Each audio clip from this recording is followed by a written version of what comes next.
Hi, welcome everybody. Thanks for joining us today. I'm your host, Doug Denny, the Director of Technical Marketing for the Dedicated Infrastructure Business Unit at Rackspace. Today I've got Phil Spafera and Shannon Enix joining us to talk about RackConnect Global. Before we get into that, I'm just going to give a little bit of background on the show for those who are new. For the last 2 years, Rackspace has hosted a Cloud Office Hours series where Alan Bush and Drew Cox bring experts to talk about how to use cloud to solve problems and what's going on in the world of cloud. But as a result of that, at Rackspace, we also have a lot of dedicated single-tenant infrastructure solutions, and our customers have asked us, well, you're talking a lot about cloud, but what role does dedicated have in today's cloudy world? And so we decided to spin up this series, the Deep Dive series, to talk about exactly that. We host these sessions on the second, third, and fourth Wednesday of every month, and sometimes we'll throw out a bonus. And each month we focus on a different theme, such as security, hybrid solutions, performance, cost, etc. In each session as well, we try to talk about real-world stuff, right? We try to talk about actual deep details or what's under the covers of products that we offer, or we like to share customer stories where we talk about something that our customers actually did with our technology and give back to the audience and hopefully leave you with something useful in the form of a downloadable asset like a reference architecture or some sort of report that you can download. You should be able to download by filling out the form on the page in which you're viewing this webinar, this Hangout. If at any point in time you have questions, use the Google Q&A app, and we'll get to them at the end. We'll compile them and move through them on the back half of the show. If you're watching on demand, you can also email us at customercare@rackspace.com, and that will go to me and my team. So we'll get those questions answered as well. So with that out of the way, I will introduce our guests. I'll start with you, Phil. Tell us your name and what you do here. You've been a guest before, right? Yeah, well, thanks for having me back. So Phil Spafera, I am the product manager for Rackspace for networking. What does that mean? Everything firewall, load balancer, our switch portfolio, DDoS portfolio, and our connectivity services, which is what we're going to talk through today. So yeah, happy to be here. Very cool. Well then, this is I think our sixth show. Hey Shannon, how are you? Tell us about what you do here. I'm product marketing manager for all of our networking products and RackConnect as well. Very cool. Thanks guys for showing up. I know you guys have a really busy day, so it's great to for you guys to take time out of what you're doing to come be a guest on the show and talk about your solutions. So we're here today to talk about RackConnect Global, but before we do, just tell me about RackConnect in general at Rackspace. What has that solution been? And then how is RackConnect Global a little different from the RackConnect offering we've had in the past? Sure, I can take that one, Phil. RackConnect is a product that our customers have been using to connect their Rackspace cloud to their Rackspace dedicated environment. And then our customers have been asking, well, what about my multi-cloud strategy? Can I connect to other clouds? And that's why we're here to talk about the next evolution of RackConnect, which is RackConnect Global, which extends our connectivity to other clouds and also to other data centers outside of Rackspace. Awesome, thank you. And just for folks on the phone who are interested in RackConnect Local, the solution that connects Rackspace hosted infrastructure to the Rackspace cloud. We've covered that at length in Alan and Drew's Cloud Office Hours series. So we're not going to go into that one here, but what I will do is in the post-show blog, I'll add some links to those existing shows that were released in the last few months, so that way you can go dig into that if that's something you want to understand in more detail. Okay, so then, but moving on to RackConnect Global. So this is really to enable not just hybrid connectivity within Rackspace data centers, but to enable hybrid connectivity between, say, Rackspace customer data centers and Rackspace, or a Rackspace data center and Azure or Amazon. Is that right? Am I getting that right? Yeah, so what we're doing with RackConnect Global is connecting multiple Rackspace resources, think of that as multiple data centers, and we're also connecting outside of Rackspace 4 walls. So we are connecting to a customer, the opportunity to connect to a customer data center, as well as into some of our partners that we're working with on the cloud side. So we're definitely expanding our RackConnect portfolio to not just be Rackspace to Rackspace, but also Rackspace into the rest of the world. Okay, so that makes sense. So the three sort of high-level patterns that we talked about leading up to the show were, again, customer existing on-premise facility to Rackspace data center. The second would be Rackspace physical infrastructure to Amazon or Azure public clouds, similar to what we did with our old RackConnect local product, but for those clouds. And the third, which is very similar to the first one, is Rackspace data center to Rackspace data center, which, as we get into the show, we understand to be almost identical in use cases as customer premise to Rackspace data center. So, sure. So then I'll go ahead and lead into that first sort of pattern, right? And we'll talk about the sub use cases that fall into that pattern. Customer data center to Rackspace. Let's talk about some use cases that might pop up when, why would a customer want to extend their existing data center to a Rackspace data center? Customers now that aren't wanting to use their capital expenditures on new equipment and building out their physical data center that they may have on site. For example, if a company is going through an acquisition or launching a new product or service where they do need a certain amount of infrastructure for maybe a limited time, or their projection is unsure, instead of them buying all that equipment to support that, they want to be able to extend into Rackspace dedicated environment, use our resources, so we absorb those CapEx, the CapEx for them, and they don't have to have a whole bunch of staff on site, etc. So that's the customer use case that is really prominent with that.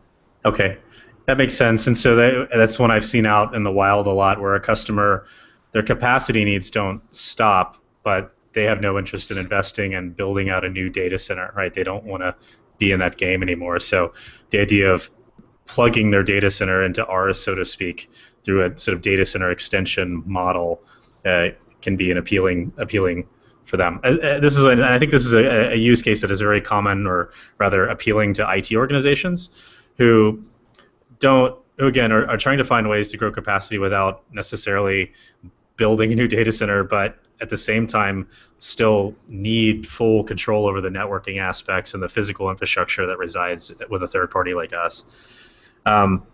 What about geographic diversity? Is that a thing? Like, is that something that we're trying to solve here as well?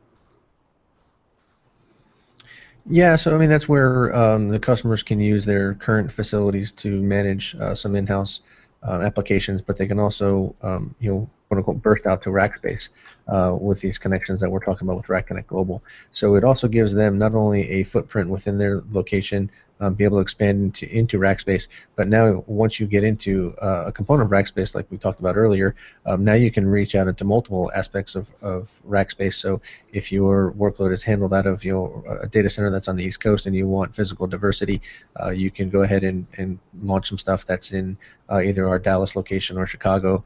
That will give you some location diversity there, as well as building resiliency into your application. What a lot of customers are starting to do is use this for a disaster recovery type model, but what they're also realizing is that, hey, not only can I do a disaster recovery type model, but now I can host my application out of multiple locations, and now they're actually looking at building their solutions for an active-active scenario versus a DR where only one site is taking live connections at a time. Okay. That sounds cool. So how does that do that? Let's say we had a customer premise data center, and we had extended the network into the Rackspace data center, and you now had a scenario where you wanted to send traffic to both facilities. Like, how would we actually achieve that? Sure. So where we would use the RackConnect global component, right? You would talk on the back end. So just a quick, easy e-commerce type of environment where your databases have to replicate behind the scenes. So you're able to get web traffic in location A, and that's replicating database traffic across your RackConnect Global or a back-end network into geographically diverse locations. So you can house that. what customers are able to do as well on the front end, now they can take traffic in 2 different locations. So you can give a better customer experience to folks that are on the West Coast, might have a better or faster connection to one of our other data centers, which makes it easier for them to view your e-commerce sites and build their their shopping carts. And on the back end, your databases are fully replicated and in sync with each other, so the transactions are able to happen in real time. Okay. Okay, got it. And so that assumes too, for traffic management, there's some sort of again, not part of the core RackConnect Global offering, but Correct. there's additional services we can provide through global server load balancing to achieve that, right? Yeah, so that's one of the components that will handle your inbound traffic from your end user customers wherever they're located. We can have them get to the best location that's giving them the least amount of latency. So there's a bunch of tools that we're providing. The RackConnect is basically making a seamless network between two either geographically diverse locations or that are within Rackspace or external. Okay, okay. And so Shannon, then that would generally be something we would do through like our Brocade solutions or F5 to help customers achieve that? Yes, so like you said, the global server load balancing would work, or between 2 data center locations would work in concert with this RackConnect global connectivity between the data centers as well. RackConnect Global would provide resiliency to that type of connection. And our GSLB functionality is available for both F5 and Brocades. Okay. Right now, Brocade GSLB is limited, but more news on that later. Okay, sorry. Thanks for following me down the rat hole there, because I think there's going to be some customers that immediately understand what they can do if they're able to connect our data centers over a low latency link. But there's other folks watching the show who might be like, cool, but now what, right? And so I want to make sure we speak to all parties. Okay. And then so tell me a bit about like how we do that, right? So so far we've talked about how we connect the data centers, which sounds really great, but like what does that actually mean? How do we do that? Sure. So I'll talk through the example of the customer data center, very similar. So basically, the customer has an endpoint. Let's just call that dedicated gear within one of the Rackspace data centers. At that point, we would make a RackConnect global connection to the Rackspace backbone. Once we connect to the Rackspace backbone, you have a couple of endpoints that you can choose from. And I'm just going to call it Site B. So Site B could either be another Rackspace data center or your home data center that's off Rackspace property. So we connect that backbone into some of our partner locations. We have partnered with Equinix, and so we can, if you're already co-located with them in some of our cities around the country, we can drop that circuit into there, and you have a seamless network.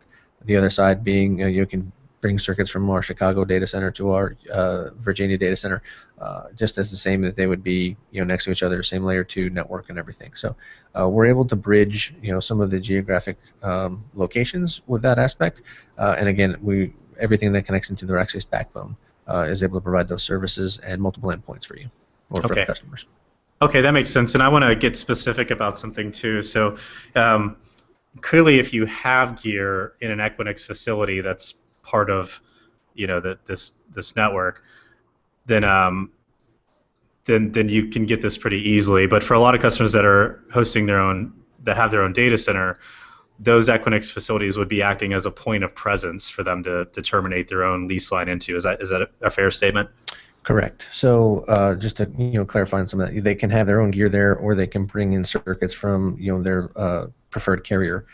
So while some of the future stuff, which we will probably get to a little bit later, we're looking at partnering with a couple carriers as well. But today, if you already have a leased line through some carrier and that is handled out of an Equinix facility that we are also co-located in, it's just an easy cross connect and away we go.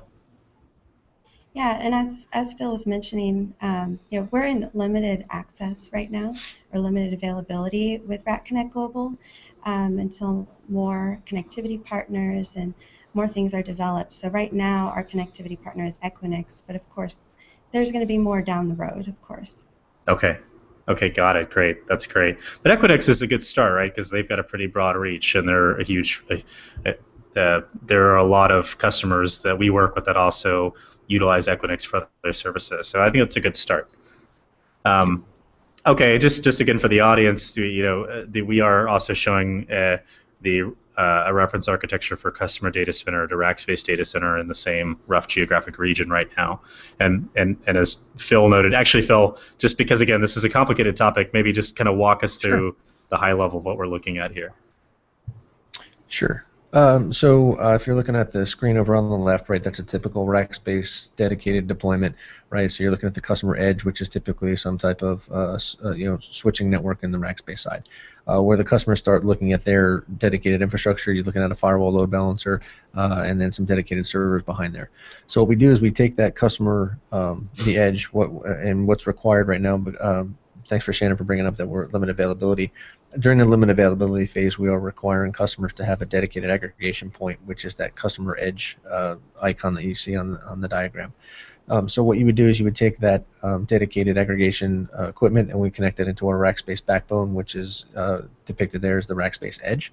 And then we connect that into a customer edge device, which that could either be at an Equinix facility or a dedicated link or cross connect at a facility.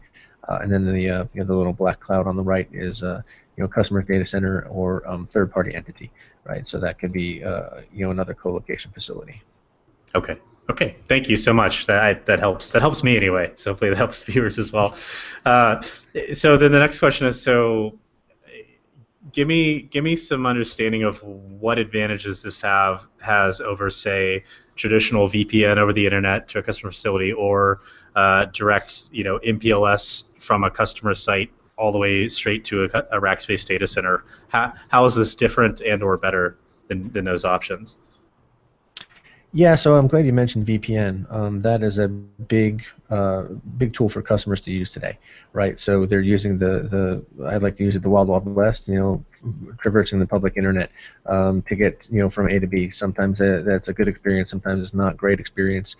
So the VPN definitely brings in a couple other aspects that you have to think about. It does enable a little bit of security, but now you're also looking at some overhead to provide some of that security. So what we do with the benefits of having the RackConnect Global connection is definitely you are the only person that's on your virtual connection between those two endpoints. So there's no other traffic that you're competing with. Nobody else can see that traffic. That we do have customers that are taking encryption on both ends of that traffic as well. They want to make sure that their traffic is 100% secure. So they encrypt it on both ends as well. But typically, there's definitely a security factor to think about. You're not sharing bandwidth with the Wild Wild West out there. The other aspect is latency, right? So when you're looking at VPN connections between two locations, sometimes you get a good connection, sometimes you don't. But there's also contention on those pipes.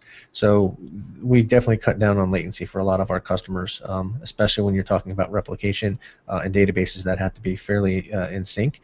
A lot of the customers' benefit is a direct connect. A direct connection between those two facilities to cut down on the latency. What a lot of folks do is once they turn on the RackConnect Global components, they go ahead and use the VPN as a secondary or their failover link in case something happens. And to date we haven't had any major problems on our network. So a lot of customers are just they have that as a backup, but they're typically not using it. Another benefit there is when you're using VPN, right? You're taxing your front edge firewalls. To have those connections be made. So what this allows us to do is with the aggregation devices that we're requiring for the limited availability aspect, is we're offloading that work away from the firewalls. So again, you don't have to necessarily keep expanding your firewall footprint in order to keep up with the VPN needs. That also helps a little bit as far as bandwidth charges, public bandwidth charges. There's a little bit lower cost there for that. And again, depending on the customer, that can be substantial. Okay. That's definitely true, Phil. And also because RackConnect Global bypasses your ISP, it'll really help remove network congestion. So whenever you're doing traffic back and forth between data center locations, you're not going to tax your entire network and your firewalls, like Phil said. Okay. Yeah, this is great because I can already generate a ton of ideas about stuff that historically has been a challenge over the public internet. So use cases like if a customer tried to deploy some sort of VDI solution at Rackspace, well, having all those packets bounce across multiple hops out on the public internet for a bunch of users in the local office that might route through their existing facility is going to be problematic for the user experience, right? And another constraint we see is we have customers that manage their own data center. They've invested a ton of money and time and basically just like operating procedures around the perimeter defense that they built for their own data center, right? The various security controls in place.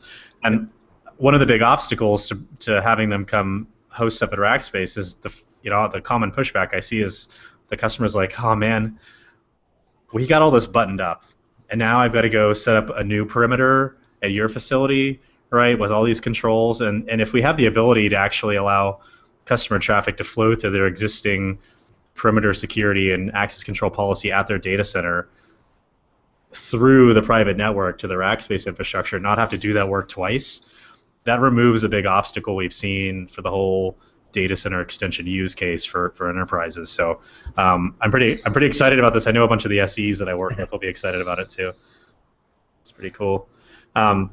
What about constraints and limitations? You mentioned that this is currently in limited availability. Any other things that people need to be aware of, both due to the fact that this is in limited availability or just general things to think of anytime, even after this goes full availability? Yeah, so I think the biggest one is how we're requiring a dedicated aggregation point today. So we've got a lot of work ahead of us. We've just launched this in October of this year, so it's a fairly new product for Rackspace. So we are building out the network within the United States today. First half of this year is going to be stuff we're building out into London, which is where we're going to get the RackConnect global part from. So today a lot of the extensive connections are in the U.S., but we're going to definitely be linking in our London facilities into those opportunities as well. And then obviously opportunities to expand it to Hong Kong and Sydney as our customers take us there. So that's going to be some great work that we have to do. So I think that's the biggest caveat for the limited availability. The other part of the limited availability for us, like I mentioned, it's US centric, but it's also the ability for us to connect to a single partner today. So we also need to look at how we're going to connect to other partners and other carriers that want us, that want to connect into Rackspace, as well as offer Rackspace services, especially our multi-cloud solution that a lot of customers are starting to take advantage of. Okay. As those footprints grow, they're going to need and want dedicated access to those and have the ability to get low latent connections. Okay, that makes sense. And also our supported cloud partners right now limited to Microsoft Azure and Amazon Web Services. So we definitely started out with what our customers are asking for as the first step, and then we'll continue to add more. But Equinix and then Azure and AWS is definitely a really good starting point for us and most of our customers. Okay, that makes sense. Well, I had a note on here to talk about roadmap, but I think I'm going to save that till we get to the multi-cloud discussion as well, and then we'll just consolidate any sort of what's ahead discussion on the back half of that. So speaking of multi-cloud and Segue. hybrid infrastructure, we're going to jump into that. So we just finished up talking about customer premise to Rackspace dedicated infrastructure data center, right? Or Rackspace solutions in general. The other thing we're excited to talk about is an extension of the old concept we've deployed here for years with RackConnect Local, where we connected Rackspace dedicated physical infrastructure to the Rackspace cloud. Well, wouldn't it be nice if you could extend Rackspace dedicated physical infrastructure to Amazon or Azure's cloud? And apparently we can now. So just introduce us to what this is first, and then I'll walk us through the finer points. Sure. So the 10,000 foot level view is, you can see on the diagram here, most of the stuff on the left and the middle has not changed, but we're linking into Equinix and their Cloud Exchange product. Their Cloud Exchange product allows other folks to connect into multiple clouds. So on the AWS arm of that, which is just going from top to bottom on the slide, that is their Direct Connect product. Then if you look at the TBD, that's going to be some future stuff. But the Azure, that's the equivalent to ExpressRoute. So there are a lot of customers already today who have connected into Equinix Cloud Exchange to get to one or more clouds. And now Rackspace is another option for those folks to connect into. So it really bodes well to the multi-cloud strategy. And if you listen to some of the analysts that are out there today, I think the average is customers are using between 4 and 6 different clouds today, whether that's a mix of public and private. So having multiple options out there is where customers want to move. Okay. Yeah, and we already have RackConnect Global deployed actually for some of our customers connecting through to Azure. And one of the common use cases that we're seeing is for productivity or web-based applications, like for example maybe Microsoft SharePoint, where they would want to have a hybrid application deployment. So they would have they would front end the web-facing application in the Microsoft Azure environment, but then possibly have their storage and their database, everything supported at Rackspace dedicated. So it's really being able to give customers that hybrid application across multiple providers, that they're really be able to have a flexible deployment that works for what they need. Yeah, this is great. So I'm just, a use case that comes to mind. I see this time and time again is where a customer has they've written an application that can benefit from the cloud, but they've standardized on, I don't know, pick a vendor like a NetApp, right? They've got multiple filers in their data center that other applications expect to be there. So let's envision you have some sort of like line of business app, and you've got users, but you've got sort of a data warehousing app back in the data center that outputs to this filer, and the web app that the business uses expects this data to be there. Well, it's hard to put that app, that customer, that end user app in the cloud if you can't see the NetApp anymore, right? And so like this is interesting because like what you could do here theoretically is you could have an app that lives in Azure, and you could have, say, a NetApp array at Rackspace and have something like SnapMirror replicating data between your premise and the Rackspace hosted NetApp, and then have Direct Connect giving you a low latency connectivity to your cloud app back to the Rackspace hosted NetApp, right? So it opens up the door for all these interesting possibilities that we used to see on a smaller scale with RackConnect Local, but now we can bring this to this huge audience of people that have the same problem, but they have it with their apps in Azure or Amazon, or they didn't bring apps to Azure or Amazon because they could never get around this hurdle, right? So I'm really excited about that. That's pretty cool. Yeah, and so just to cover a little bit on that today, we do a lot of those workloads across our RackConnect quote unquote local product today, right? Where customers are using Rackspace cloud entities and resources to get back to the dedicated, the touchy-feely big storage arrays and or big database servers. We do that all the time today. So now what we're doing is we're expanding that knowledge and our skill set into other public opportunities. Yeah, that's really cool. We've been doing this for so long, but only to the people who happen to use our public cloud, and now we get to reach this huge new audience as well. That's pretty cool. Let's see. Well, we talked about a few use cases there. Are there any others that we haven't brought up yet that we want to highlight? I'm not sure about use cases, but I definitely want to dive a little bit deeper into the multi-cloud strategy here, right? So we have connections into the Azure and the AWS. So some of the folks I just want to peel back a little bit layer of the onion on some of those things. While there are a couple bandwidth things to talk through in each individual opportunity is something that we need to work through. Those connections, if you're already an Azure Express Route customer or an AWS Direct Connect customer, these terms may sound very familiar to you guys. But there's, Equinix has a buyer-seller model. So in certain aspects we're buying, in certain aspects we're selling. But so I just want to make sure it's clear that we have the opportunity for folks to get into the multi-cloud opportunity. Today, AWS and Azure is locked down, and probably a little bit step onto the roadmap stuff a little bit later. We're going to talk about is definitely more options are available. So if you don't necessarily see your cloud provider of choice listed, reach out to us, and we want to hear from you and definitely get what customers want prioritized.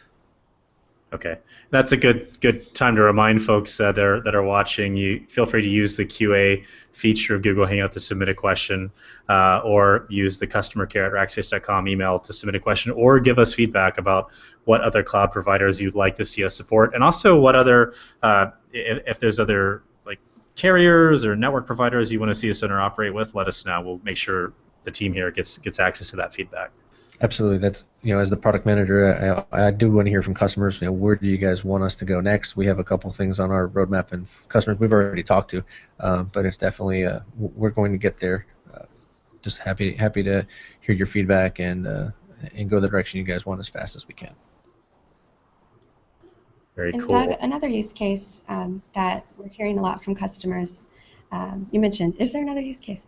A lot of that we're hearing from customers is for compliance and security reasons. A lot of times they do want their storage and databases actually behind a physical firewall on physical servers here at Rackspace in our dedicated infrastructure, and that has potentially maybe hindered them from moving some applications to the cloud.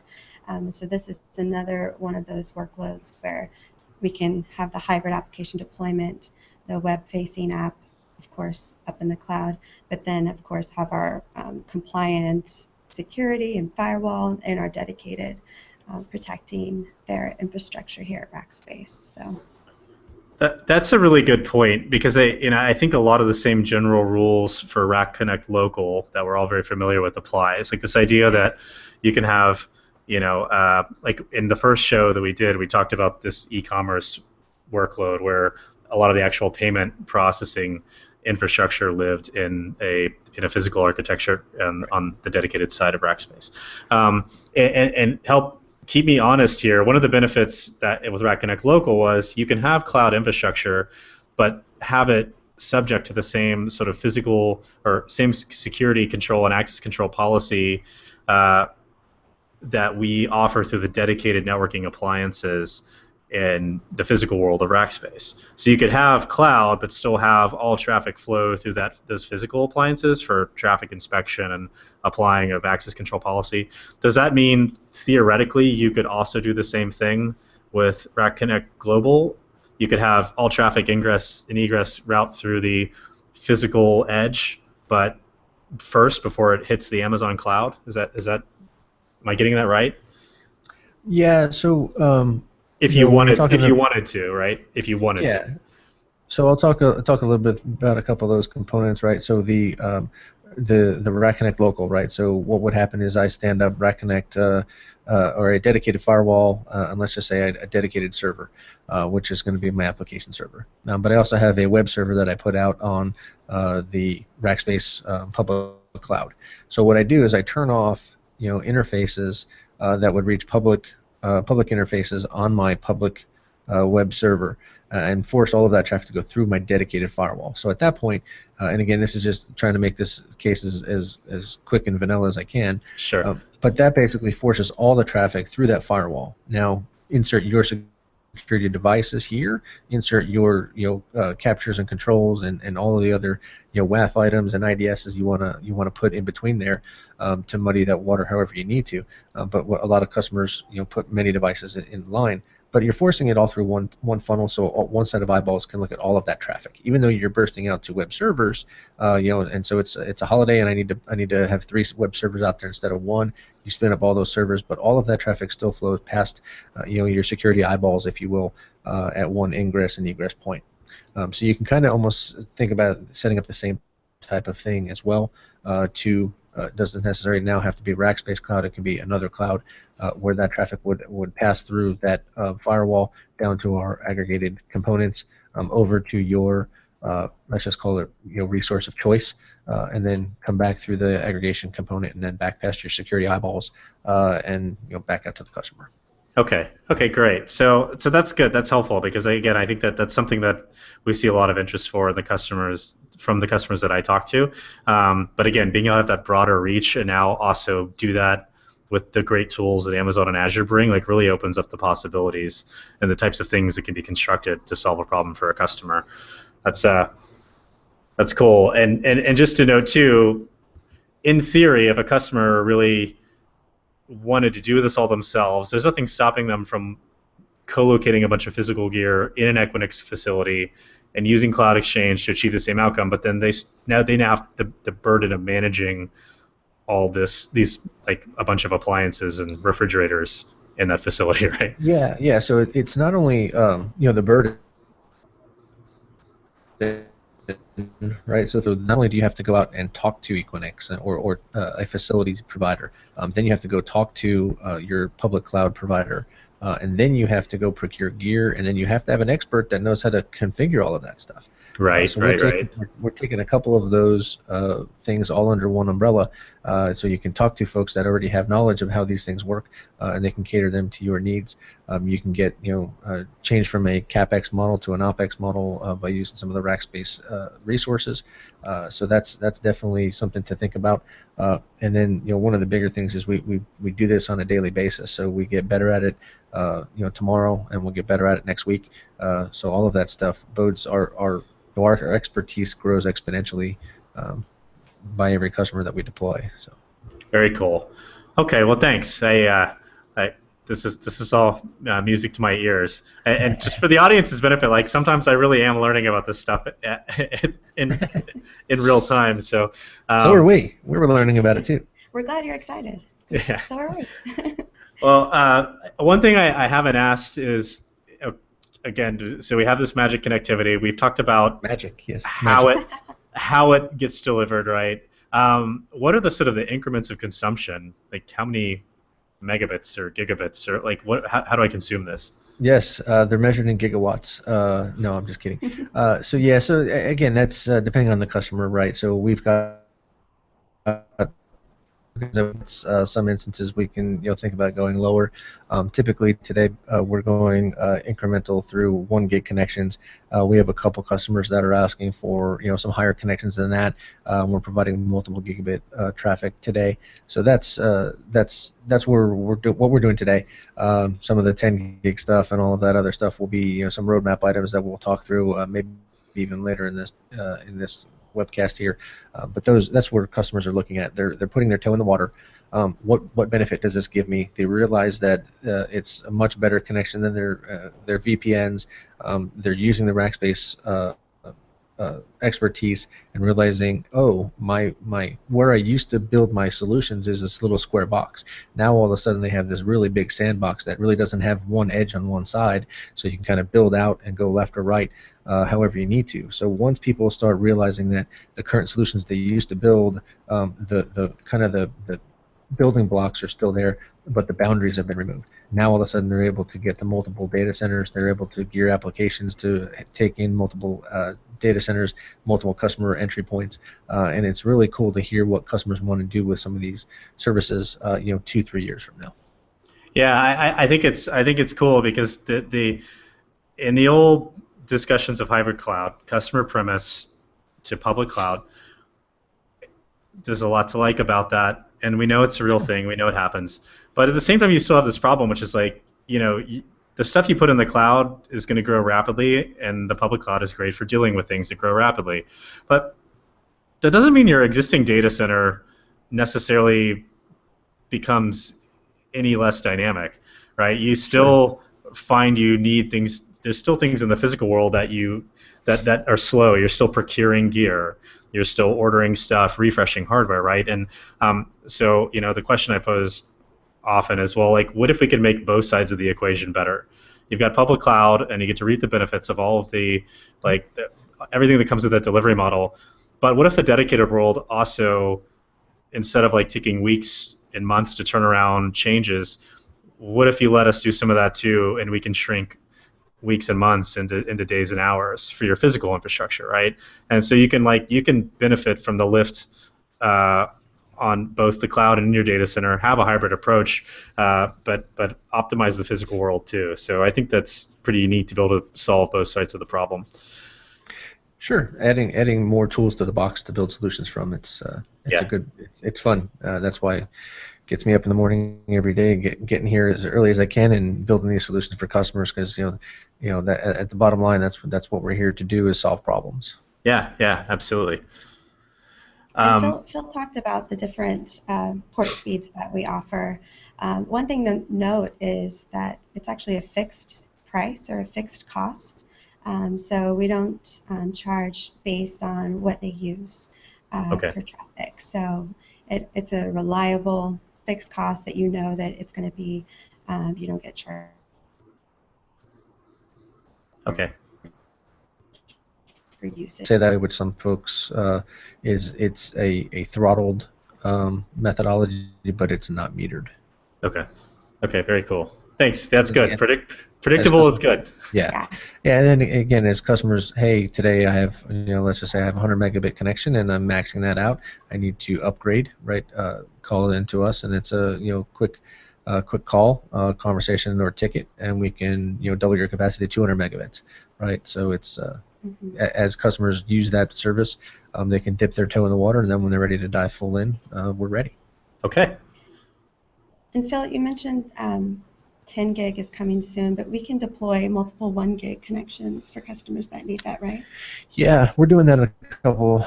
We have one customer specifically that I'm thinking of. They have multiple 1 gig connections today, so we're doing that for them. We also have another customer who has 1 gig connections, and now what they're doing is they have other clients on their side, so they have customers of our customer, if you want to put it that way. So what they're doing is they're separating their traffic across different region link connections between two different data centers. So not only are they separated at our customer level, but our customer is separating them even a level further, so that their traffic and their bandwidth doesn't interfere with each of their individual customers. Okay, that's interesting.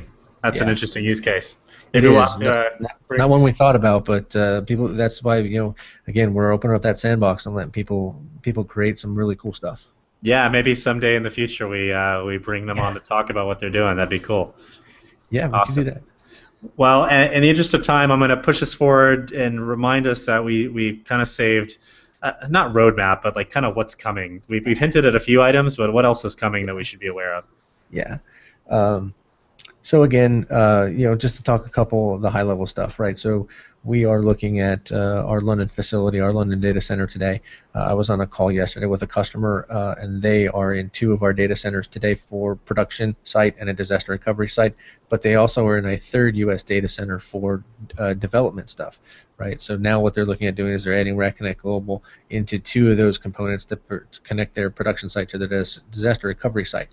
But now they are looking at putting workloads into AWS overseas. And so they're like, well, how soon can I get connectivity? Because what they want to do is they want to be able to put stuff in, it was AWS, they want to put stuff in AWS overseas and also connect back to Rackspace London, so that they can run a production environment as well as a either dev and or disaster recovery environment. So we're working on doing those things. Okay. Couple other things we're doing. We're working on some automation, so we can get some of this stuff rolled out fast. So we're looking at some customer self-service portal items that are coming. That's going to be awesome.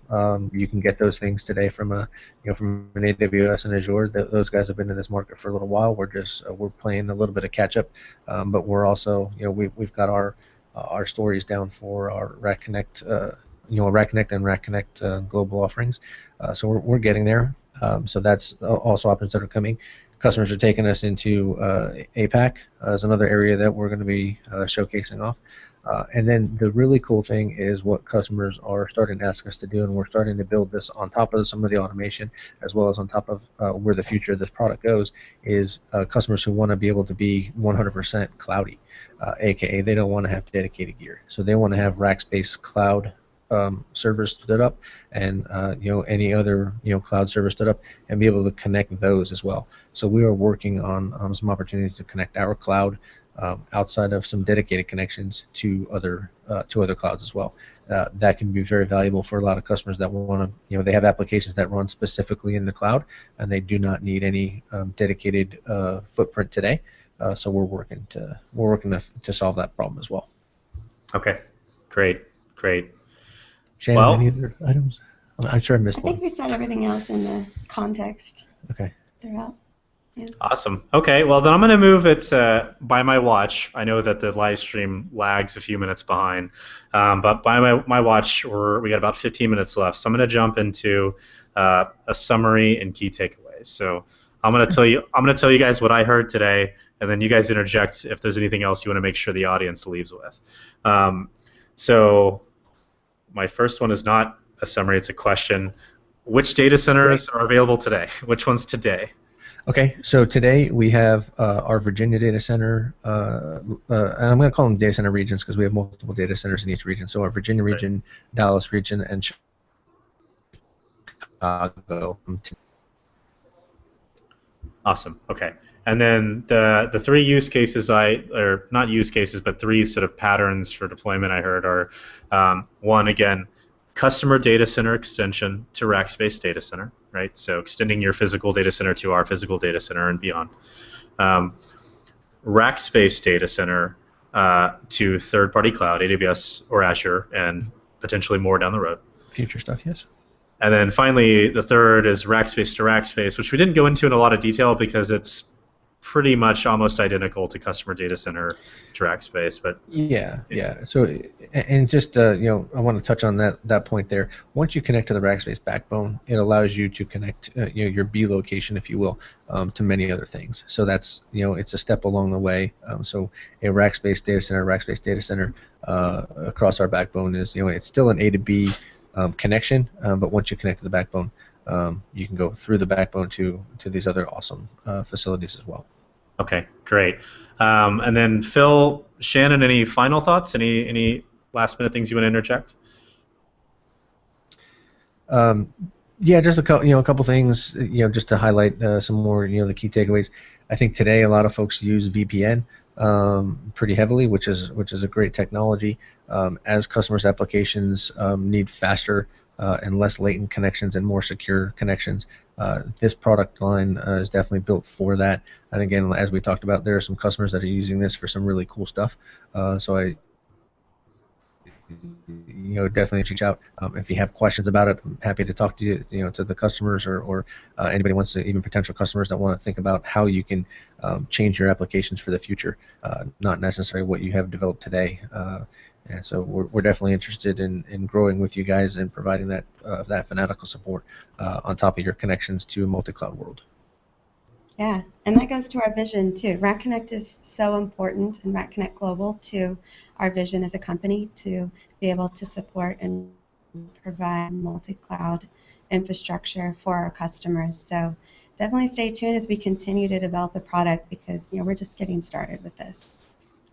Awesome. Well, thanks so much, guys. I'm going to jump into questions from the audience real quick. We had a few come through, and if any more pop up, I'll get to them. But I'm just going to read through them in the order in which they came. The first one says, what is the most common way for customers to make these connections without using RackConnect Global? So what did people do before this existed? Yeah, so I think the number one is a VPN connection, right? So they deploy a firewall at Rackspace. They have a firewall at their corporate office, and they go ahead and make a connection across the Wild Wild West to do that. The other number one option is they're going to deliver what's considered a leased line. So they're going to go out to Carrier X, provide a circuit from their corporate location to the Rackspace data center, and they will incur that cost of that circuit as well as equipment on both sides. So those are the two common ways that folks do those connections today, outside of using the RackConnect Global. Okay, great. And then the other question I had was, does RackConnect Global provide any other tools for customers when doing something with DR, or like enabling DR?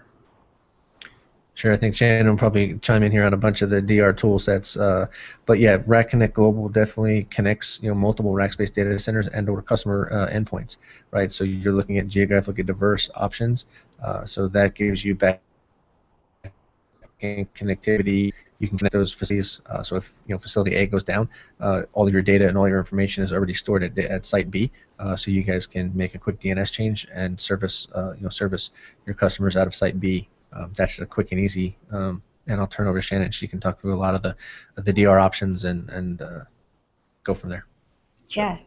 For DR, we would definitely recommend doing RackConnect Global as the backbone connection, but then also having global server load balancing as well to help with the traffic flow.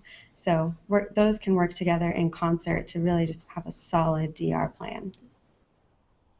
Okay, that makes sense. And then in addition to that, too, we have a wide array of choices for storage replication as well that we can work through with customers when orchestrating the whole solution. And that's generally a conversation that's going to involve some solution architect time that Jens we met in the last hangout to assemble. But okay, right. Cool. Thanks a ton. Yeah. And I know there wasn't a direct question of